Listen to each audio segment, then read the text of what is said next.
Hello and welcome to another Digital Samba release notes walkthrough. Today we're looking at Digital Samba 6.2.3. I'm trying out some new tools today, specifically something called Tela, just to try a better way of recording my screen demo. So let me know what you think, if you like this better than the other format. So Digital Samba 6.2.3 was published on 3rd of October 2025. And the primary new feature we have is about audio-only rooms. This makes it possible to create audio-only rooms for example, podcast-style scenarios or audio interviews, or if you just want to make sure that your users use less bandwidth. It's a cool new way to build around Digital Samba.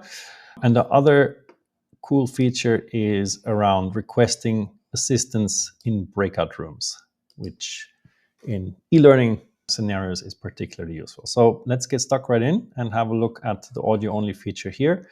This, as you can see, is easily switched on. Of course, you can also do this via the API, but now let's jump into a setup screen over here. And as you can see, I've already pre-prepared this. I'm going to create a room called audio only, and I'm simply going to switch the audio only setting on. I'm going to hit create room. And now let's join this room as a moderator. I'll enter my name. And as you can see, the UI now only asks for microphone access rather than the typical microphone and video access, which is obviously very handy. Similarly, when you go to settings, all the video settings are hidden.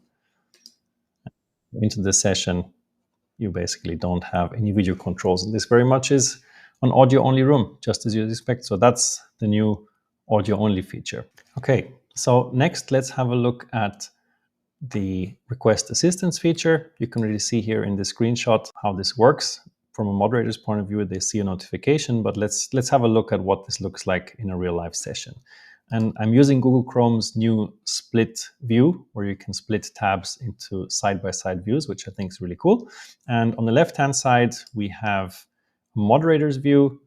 Let's check the breakout rooms. I can see that another user called Fred is already sitting in the red breakout, and I'm in the main room. So let's assume that Fred needs assistance. He can now check in the participants panel, and he sees a new button which says request assistance. And when he clicks it, all moderators are notified that breakout room red needs assistance. And if you feel ready to give assistance, you might already be helping somebody in another room, but you'll get that notification. You can simply click join and you will directly join that user in their particular breakout room. So if I now check the panel, you can see that I have joined Fred in the red breakout room. And when I'm done, I can simply click back to main room and let Fred continue on his exercises. And that's the new request assistance feature. And as always, there's also a bug fix. So if you want the full picture, simply go to our release notes page on our website. Or as always, I recommend you subscribe directly to release notes so you can get them directly into your inbox. And that's it for Digital Samba 6.2.3. Thanks for checking it out. Let me know what you think in the comments. Like, subscribe, and I'll see you in 2 weeks in the next video.